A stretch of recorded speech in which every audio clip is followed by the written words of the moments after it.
आरोही बचपन से ही मछली चावल की बहुत शौकीन थी। उसकी माँ लक्ष्मी हमेशा उसे सुनाती, क्या री, जब देखो तब मछली चावल, कम खाया कर।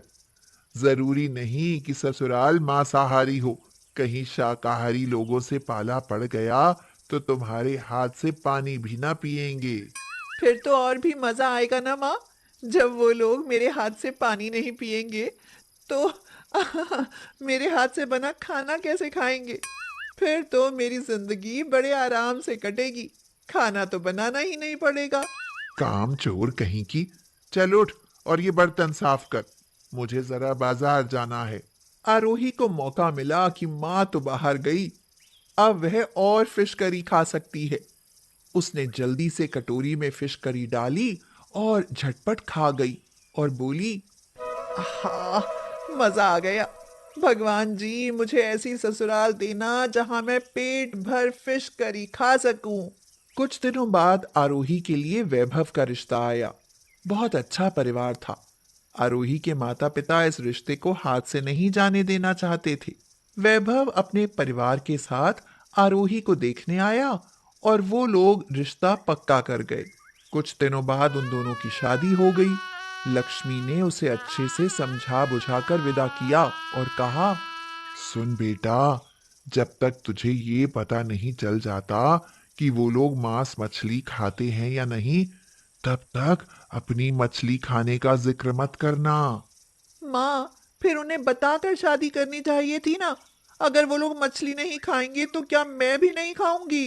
इतना अच्छा घर और लड़का किस्मत वालों को मिलता है, समझी।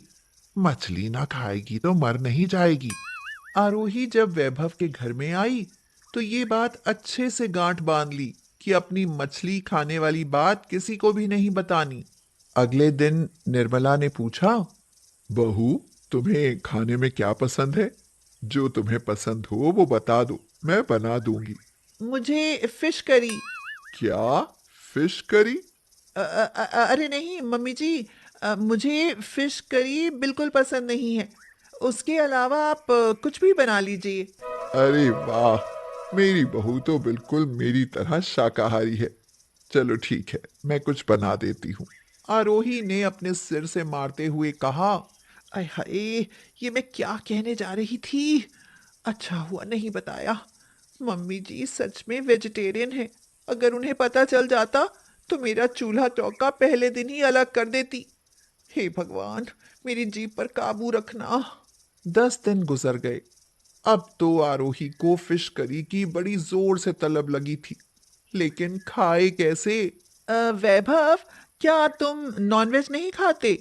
अरे धीरे बोलो आरोही, माँ ने सुन लिया तो बवाल हो जाएगा। मुझे पसंद है, लेकिन मैं बाहर खाकर आ जाता हूँ। लेकिन तुम क्यों पूछ रही हो? वो मुझे भी फिश करी बहुत पसंद है, लेकिन मेरी माँ ने कहा था ये बात किसी को ना बताऊं। अब मुझसे रुका नहीं जाता। क्या तुम मेरे लिए चुपके से ला सकते हो? नहीं आरोही, अगर माँ को गलती से भी पता चल गया तो बहुत नाराज होंगी। तुम मेरे साथ चलो, मैं बाहर खिला लाऊंगा। या तुम अपने घर क्यों नहीं चली जाती, वहीं बनाकर खा आना। नहीं, आखिर वहां जाना भी रोज रोज अच्छा नहीं लगता। एक दिन निर्मला बाजार गई थी। आरोही ने सोचा, अरे, मम्मी जी को तो आने में एक आध घंटा लगेगा। क्यों ना मैं जल्दी से मछली ले आऊं और बनाकर खा लूं। आ भी जाएंगी तो छिपा दूंगी, क्या पता चलेगा। वैसे भी यहाँ सामने ही तो मिलती है। आरोही झट से गई और मछली खरीद लाई और फटाफट बनाकर खाने लगी। वह खा ही रही थी कि निर्मला ने दरवाजा खटखटाया। हे भगवान, मम्मी जी आ गई। ओहो, अब ये कांटे कहाँ छिपाऊं? सोफे के नीचे रख देती हूँ, उन्हें कुछ पता नहीं चलेगा। आरोही ने दरवाजा खोला तो सारे सबूत गायब थे। बहू, आह, ये घर में बदबू कैसी आ रही है? मम्मी जी, घर में ना एक गंदा सा कुत्ता घुसाया था। बड़ी मुश्किल से निकाल कर दरवाजा बंद किया था। बस उसी की बदबू आ रही है। अच्छा, लग तो कुछ अजीब रहा है। लगता है यहाँ धुलाई करनी पड़ेगी। अच्छा, कहाँ तक आया था कुत्ता? मम्मी जी, यहाँ सोफे के पास तक। निर्मला ने वहां बाल्टी भरकर पानी डाला तो मछली के कांटे निकलकर बाहर आ गए। ये क्या, हड्डियां और मेरे घर में! राम राम राम, सारा घर अपवित्र कर दिया। बहू, ये हड्डियां कहाँ से आई? अरे हाँ, ये जरूर कुत्ता लेकर आया होगा मम्मी जी। आप हटिए, मैं साफ कर देती हूँ। आगे से ध्यान रखना बहू, दरवाजा खुला ना रह जाए। आज तो आरोही बच गई, ये सोचकर वह बहुत खुश हुई। अब तो निर्मला जब भी बाहर जाती, आरोही अपने लिए फिश करी बना लेती। जिस दिन मैं 1-2 घंटे के लिए घर से जाती हूँ, उसी दिन घर में बदबू क्यों आती है? पता करना ही पड़ेगा, आखिर ऐसा कौन सा कुत्ता है जिससे सारे घर में बदबू फैल जाती है। एक दिन वह आरोही से बाजार जाने के लिए कहकर बाहर ही डंडा लेकर छिपकर बैठ गई। जब उसने देखा कि आरोही बाहर आई और मछली खरीद कर ले गई, अब निर्मला को सारा माजरा समझ में आ गया। वह बहुत देर बाहर रुकी और जब तक अंदर गई सब खत्म हो चुका था। निर्मला ने कुछ नहीं कहा। अगले दिन, मम्मी जी, कल मेरा जन्मदिन है और कल मैं अपनी सहेलियों को खाने पर बुलाना चाहती हूँ। अगर आपकी इजाज़त हो तो मैं बुला लूँ? ठीक है, मगर एक शर्त पर। कैसी शर्त मम्मी जी? खाना मैं बनाऊंगी, दावत मेरी तरफ से होगी। लेकिन आप ऐसा क्या बनाएंगी मम्मी जी? Fish curry. आरोही खुशी से चहक उठी, लेकिन अपनी खुशी छिपाती हुई बोली, ये क्या कह रही हैं मम्मी जी? आप फिश करी? हाँ, फिश करी, आगे कोई सवाल नहीं। निर्मला ने एक बार अपनी सहेली को देखा था कि किस तरह उसने बनाना वेज फिश करी बनाकर अपनी बहू को खिलाया। उसके बाद उसकी बहू नॉनवेज खाना ही भूल गई। निर्मला ने आज आरोही को रसोई में आने से सख्त मना कर दिया था। वह मंडी से कच्चे केले लेकर आई, उन्हें मछली के आकार में काटा और तलकर मसाले वाली ग्रेवी में डाल दिया।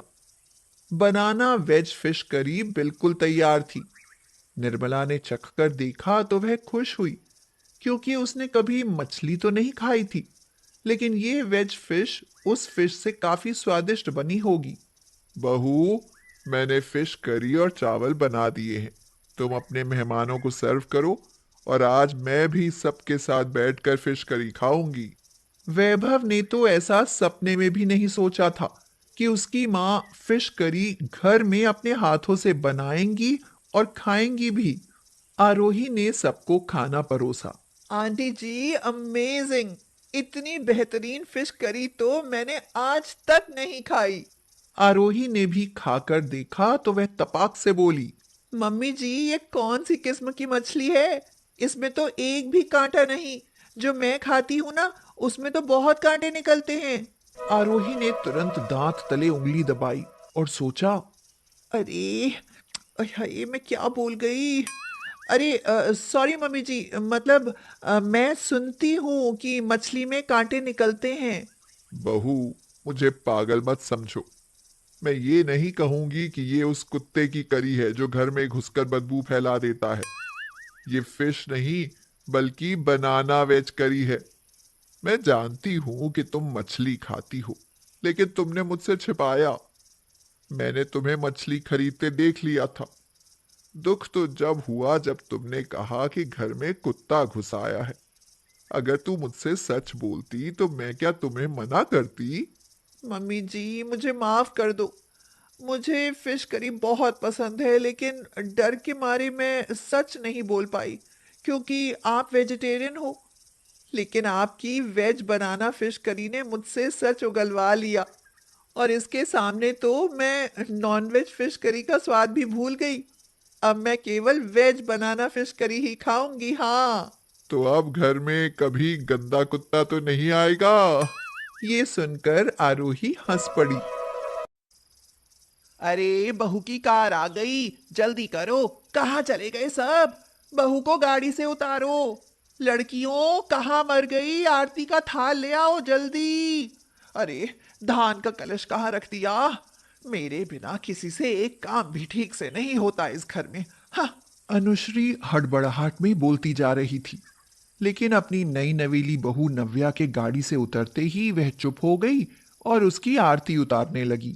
बहू, अब ये कलश गिरा दो और अंदर आ जाओ। नव्या ने कलश गिराया और अंदर आ गई। नव्या इतना बड़ा घर देखकर हैरान हो गई। इतना बड़ा घर तो उसने केवल टीवी पर फिल्मों में देखा था। ऐसे क्या देख रही हो बहू? क्या हमारा घर पसंद नहीं आया? नहीं मम्मी जी, मैं तो बस वो। कोई बात नहीं बहू, दीप तुम्हें सारा घर दिखा देगा। माँ, अब इसे इसी घर में तो रहना है, आराम से देख लेगी। अभी तक सब ठीक था, लेकिन घर में एक शख्स ऐसा था जो हमेशा इस घर की खुशियों को ग्रहण लगाना चाहता था। वो थी दीप की चाची माया। देखो जीजी, ऐसी ही होती हैं गरीब घर की लड़कियां। अपने घर तो 4 बारातियों को खाना भी नसीब नहीं हुआ, और यहाँ आंखें फाड़ फाड़ कर ऐसे देख रही है जैसे किसी तबेले में आ गई हो। तुम भी क्या माया बेकार की बातें करती हो। अरे वो गरीब होगी मायके में, लेकिन यहाँ नहीं है। आए हाय मेरी भोली भाली जिज्जी, कहीं ऐसा ना हो कि किसी दिन बोरिया बिस्तर बांध कर खिसक ले और आप हाथ मलती रह जाएं। ये गरीब लोग बहुत ही चालाक किस्म के होते हैं। ये जितने जमीन के बाहर होते हैं ना, उतने ही जमीन के अंदर होते हैं। हाँ, मेरा तो समझाने का फर्ज था। बाकी हमारा क्या है, हम आज नहीं तो कल चले ही जाएंगे। किसे पता था कि माया की बात अनुश्री के दिमाग पर इतना गहरा असर छोड़ जाएगी। माँ जी, अब रसोई के सारे काम मैं करूंगी, बस आप अब आराम करेंगी। अब मेरे रहते आपको रसोई में आने की कोई जरूरत नहीं है। अनुश्री को ये बात खटक गई। वह सोचने लगी, बहू तो बहुत चालाक है, सबसे पहले रसोई पर ही कब्जा करना चाहती है। ऐसे तो ये एक दिन पूरे घर पर कब्जा कर लेगी। नहीं, मैं ऐसा नहीं होने दूंगी। अरे नहीं बहू, तुम्हारे आते ही क्या मैं सारी जिम्मेदारी तुम्हारे ऊपर डाल दूं? फिर भी नव्या ने धीरे धीरे रसोई और घर का सारा काम संभाल लिया था। नव्या की घर में पास पड़ोस में सभी तारीफ करने लगे, जो अनुश्री को अखरने लगा। कुछ दिनों बाद माया का फिर आना हुआ। बहू के क्या हाल है जीजी? सेवा पानी तो करती ही होगी आपकी। बहू तो बहुत चालाक है छोटी। अरे गरीब घर की इसीलिए लाई थी कि जैसा कहूंगी वैसा करेगी। करती भी है, लेकिन है मीठी छुरी। अपनी मीठी बोली से सबको अपने वश में किया हुआ है। हाँ, दीप के पापा तो इसके खिलाफ एक शब्द नहीं सुनते। कुछ करो जिज्जी, कहीं ऐसा ना हो कि एक दिन इस घर पर बहू का ही राज हो और आप एक कोने में पड़ी रहो। हाँ, कुछ तो करना ही पड़ेगा इसका। क्यों ना इसे चोरी का इल्जाम लगाकर घर से निकाल दूं, तभी पीछा छूटेगा। बहू, मैं 2 दिन के लिए अपनी बहन के यहाँ जा रही हूँ, घर का ख्याल रखना। जब 2 दिन बाद अनुश्री वापस लौटी तो उसने कहा, बहू, बहू जल्दी आओ, मेरा यहाँ कहीं हार नहीं मिल रहा। कहीं रखकर भूल गई होंगी माँ जी। हाय मेरा पुश्तैनी हार, कहीं मेरे बाद अपने मायके तो नहीं भेज दिया। वैसे भी तुम जैसी गरीब लड़कियां क्या जाने उस हार की कीमत। नव्या बहुत दुखी हुई।